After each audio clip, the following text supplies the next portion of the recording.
자, 이번에는 유형 11이라고 나와 있지만, 계속해서 비슷한 패턴으로 문제를 풀 거예요. 자, 아까 선생님이 얘기했던 대로, 계속 똑같이 접근을 해줄 거야. 등산을 하는데, 자, 등산을 하는데, 올라갈 때는 시속 3, 내려올 때는 같은 길을 시속 6으로 걸어서 총 3시간 이내에 등산을 마치려고 한대요. 최대 몇 킬로미터 지점까지 올라갔다 올 수 있는가? 라고 했어요. 그러면 이렇게 산을 대충 그려보면, 지금 여기에서, 이렇게 주인공이 출발을 했다라고 칩시다. 그러면 이렇게 올라갔다가 정상 가서 다시 이쪽으로 이렇게 내려올 거래. 그러면 우리가 올라간 거리나 내려온 거리는 어때요? 똑같죠? 그럼 최대 몇 킬로미터 지점까지 올라갔다 올 수 있는가? 라고 했는데, 그러면 이 거리가 x라고 이렇게 표현이 되는 거예요. 지금 최대 얼마만큼의 거리까지 갔다 올 수 있냐라고 했죠. 그러면 거리를 묻고 있는 거기 때문에 이 거리에 대한 부분을 x라고 하겠지. 올라간 거리 또는 내려온 거리를 x라고 둔다라고 보는 거죠. 이해 가셨죠? 자, 좀 지우고 할게요. 자, 그래서 x라고 표현이 됐고, 거리가. 자, 그 다음에 여기서도 마찬가지로 뭐가 자세히 주어졌나 봤더니 올라갈 때의 속력도 나오고 내려갈 때의 속력도 나온 걸 보면 얘가 이렇게 디테일하게 준 거야. 그지? 3시간이라는 말도 나왔지만 여전히 올라갔다 내려온 전체 시간에 대한 걸 얘기를 하고 있기 때문에 올라갈 때가 얼마였는지, 얼마나 걸렸는지, 내려올 때가 얼마나 걸렸는지는 알 수가 없죠. 그러니까 디테일하게 줬다라고 보지 않겠다라는 거죠. 이해 가셨나요? 그러면 이 문제 역시 속력과 일단 미지수로 거리를 놨고 속력에 대한 게 자세히 나왔기 때문에 속력과 거리가 주어졌다라고 생각을 해서 시간에 대한 식으로 세울 거예요. 그러면 올라갈 때 걸린 시간은 3분의 x가 될 거고요. 이해 가셨죠? 내려올 때 걸린 시간은 6분의 x가 되겠네요. 됐죠? 당연히 올라갈 때는 오래 걸리니까 속도가 느린 거고 내려올 때는 내리막길이니까 좀 빠를 테니까 이렇게 좀 더 빠르다라는 표현을 쓴 거겠지. 어쨌든 전체 걸린 시간은 올라갔다 내려온 시간을 합쳐야 되는 거니까 더할 거고요. 이게 3시간 이내라고 했으니까 3보다 작거나 같다라고 해서 양변에 6 곱해서 푸시면 됩니다. 이해 가셨죠? 자, 다음으로 넘어갈게요. 지우고 넘어가야지. 지우는 소리 들리시죠? 자, 이제 다음 문제를 보시면 그래요. 계속 똑같이 접근을 할 거니까 선생님이랑 이렇게 설명하고 나면 선생님 설명 듣고 나면 혼자 할 때도 선생님이랑 똑같은 패턴으로 따라 하셔야 돼요. 아셨죠? 그렇지 않으면 뒷부분의 다른 유형에 대한 문제를 풀 때 헷갈릴 수 있습니다.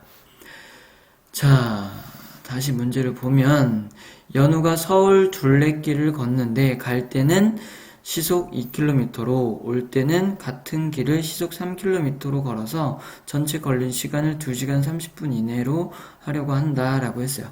아깐 산이었고 얘는 둘레길이라는 표현만 다르지 갈 때 몇, 올 때 몇의 속도로 갔다 왔다. 근데 2시간 30분 이내로 갔다 왔어. 이렇게 얘기를 하고 있는 거지. 이때 최대 몇 킬로미터까지 떨어진 곳까지 갔다 올 수 있냐라고 물어봤으니까 역시나 여기서도 거리가 x로 표현이 됐죠. 디테일하게 주어진 건 갈 때의 속력과 올 때의 속력이 주어진 거니까 속력이 자세히 주어졌구나 라고 생각을 해서 마찬가지로 시간에 대한 식을 세웁니다. 그러면 갈 때는 2분의 x 시간이 걸렸을 거고요. 올 때는 3분의 x 시간이 걸렸겠죠. 더한 게 2시간 30분이라 했으니까 2.5시간 이내 걸렸다 라고 이렇게 표현이 됩니다. 이해 가셨죠? 자, 또 다음 문제를 보면 자,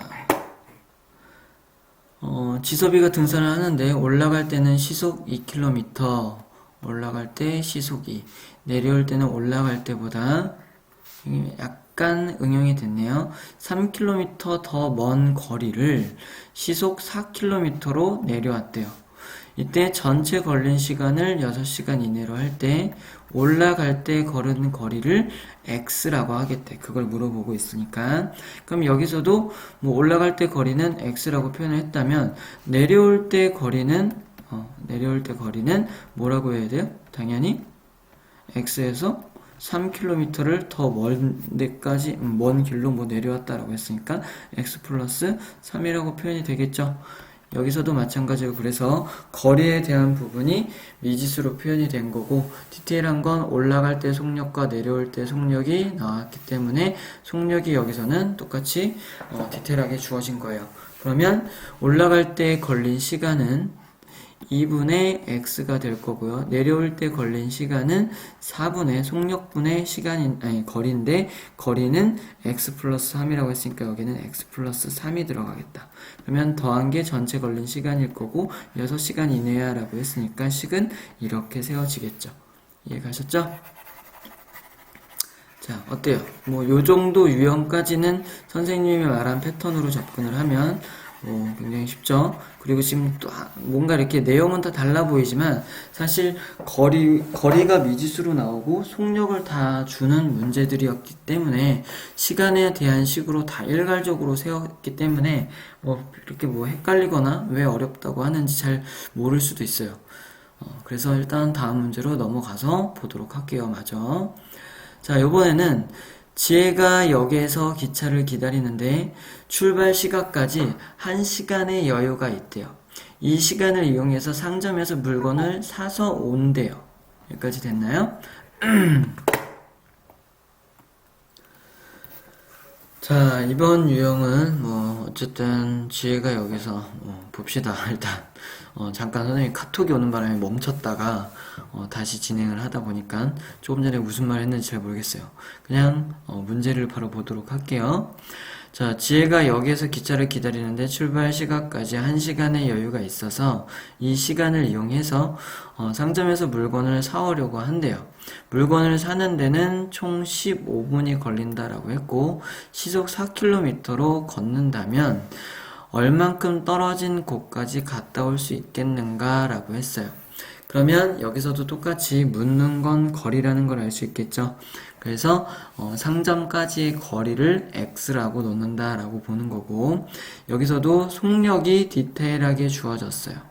갈 때 4, 올 때 4, 시속 4 잠깐 딴짓을 하고선 이렇게 접근을 하니까 좀 집중이 안 되네요. 자, 어쨌든 다시 자, 갈 때도 시속 4km였고 올 때도 시속 4km였다라고 보는 거죠. 그러니까 속력이 자세히 주어졌다라고 보시면 돼요. 그러면 여기서 조금 헷갈릴 수 있는 게 뭘 도대체 디테일하게 준 거냐, 뭐 자세히 주어진 게 뭐냐, 그 기준이 뭐냐라고 할 수 있을 텐데 이제 거속시 문제에서는 예를 들어서 지금 아까 우리가 봤던 문제들에서는 어디까지 가는데 뭐 예를 들어서 할머니 집까지 가는데 뭐 걸어간 곳이 있고 뛰어간 곳이 있고 시속을 좀 빨리 간 곳이 있고 느리게 간 곳이 있고 뭐 등산을 할 때는 올라간 곳이 있고 내려간 곳이 있고 이렇게 좀 뭔가 처음부터 끝까지 움직이는 상황에서 중간에 뭔가 변화를 주는 부분이 있어요. 그거를 디테일하게 각각에 대한 속력이나 시간을 주면 그 부분을 우리는 디테일하게 값을 줬다라고 생각을 할 거고 그렇게 각각을 주지 않고 전체적인 부분을 줬으면 그게 디테일하지 않다라고 볼 거라는 거지. 이해가셨죠? 자, 그래서 여기서는 속력이 어쨌든 각각 갈 때 속력, 올 때 속력 모두 4라고 줬긴 했지만 어쨌든 각각을 준 거기 때문에 디테일하게 준 거다라고 볼 거라는 거죠.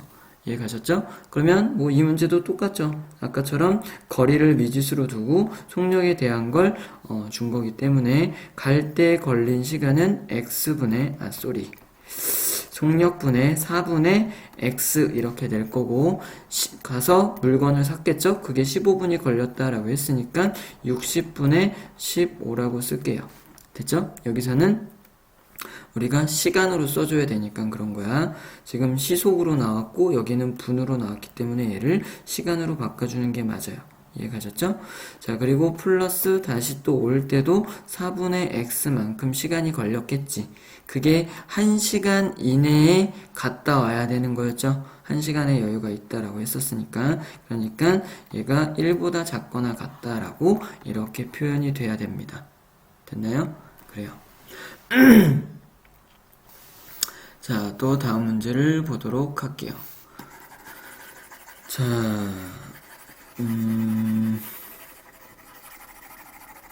자, 나중에 연립방정식의 활용에 대한 것도 선생님이 정리를 할 수 있으면 정리를 할 건데, 그때도 설명에 대한 내용이 거의 비슷할 거야. 그러니까 지금 거를 잘 듣고 이해를 잘 해놓으면 분명히 2차 연립방정식을 할 때도 연립방정식을 할 때도 좀 이렇게 도움이 될 거예요. 이해 가셨죠? 그러니까 요번에 확실히 알아놓는다라고 생각하고 잘 들어놨으면 좋겠어. 자, 다음 문제를 보면 유미는 주말에 집에서 TV를 시청하다 재밌는 영화가 시작하기 전까지 이번에는 45분의 여유가 있대요. 이 시간 동안 음료수와 과자를 똑같이 사오려고 한대. 그럼 조금 더 문제랑 뭐 거의 똑같은 거네요. 물건을 사는데 걸리는 시간은 10분이 걸린다라고 얘기를 했고 시속 3km로 걷는다라고 했어요. 갈 때 올 때 모두 3km로 걷겠대. 이때 얼만큼 떨어져 있는 곳을 이용해야 하는가라고 했는데 여기서 갑자기 미터가 나왔죠. 그리고 뭐 자세히 보시면 알겠지만 여기서 시속이 나왔는데 우리는 시속을 그러면 분속으로 바꿀 필요가 있어요. 이해가시나요? 아니면 뭐 시속으로 계산을 하셔도 될 것 같아요. 시속으로 계산을 하고 나서 나중에 우리는 어떻게 하면 돼? 요 놈을 킬로미터로 구해진 것을 미터로 바꿔주기만 하면 되는 거지. 자, 그래서 킬로미터로 일단은 접근을 해보면 어쨌든 거리에 대한 걸 묻고 있는 게 x라고 나와야 될 부분인 거고 속력이 갈 때 속력, 올 때 속력, 시속으로 이렇게 주어진 거니까 식을 쓸 때는 뭐라고 쓰면 돼요? 3분의 x 물건 산 시간이 10분이니까 나는 얘를 시간으로 바꿀 거야. 그래서 60분의 10이라고 써줄 거고요. 올 때도 3분의 x 시간 걸려서 왔겠지. 그랬을 때 총 걸린 시간이 45분 이내야 된다라고 했으니까 이 부분도 우리는 시간으로 바꿔주는 거예요. 그래서 60분의 45라고 쓰고 얘보다 작거나 같다라고 이렇게 표현이 되는 거지. 그럼 x의 값이 나올 텐데 그러면 x의 값은 지금 킬로미터로 구해진 거죠. 단위를 시속 킬로미터로 이렇게 표현을 했던 거니까 그러면 얘를 다시 미터로 이렇게 바꿔주는 작업을 하시면 된다는 겁니다. 이해 가셨죠? 자, 아이고.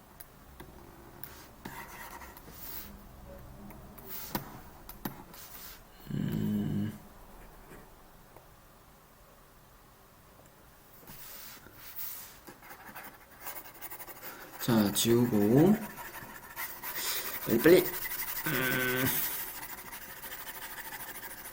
자, 다 지웠어요. 힘들어요. 자, 다음 유형을 또 보시면 자, 형식이는 수학여행을 가기 위해서 학교에 도착했는데 출발 시각까지 1시간 40분의 여유가 있대요. 이 시간을 이용해서 편의점에서 과자를 사올 거고 과자를 사오는데 20분이 걸린대요. 사는데 20분, 갈 때 3, 돌아올 때 늦을까봐 겁났나봐. 조금 더 빨리 걸어서 시속 4로 왔대요. 됐죠?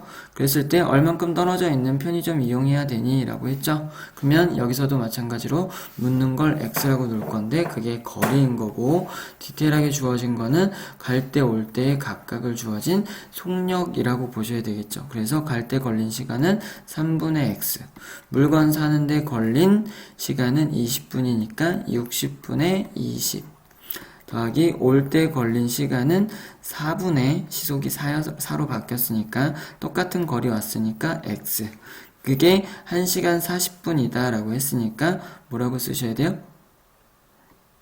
1시간 40분이면 1과 60분의 40 뭐 이렇게 써줄 수 있겠지. 물론 약분해야 되는 거고요. 자, 이 이내라고 했으니까 지금 이렇게 식이 써지겠네요. 됐나요?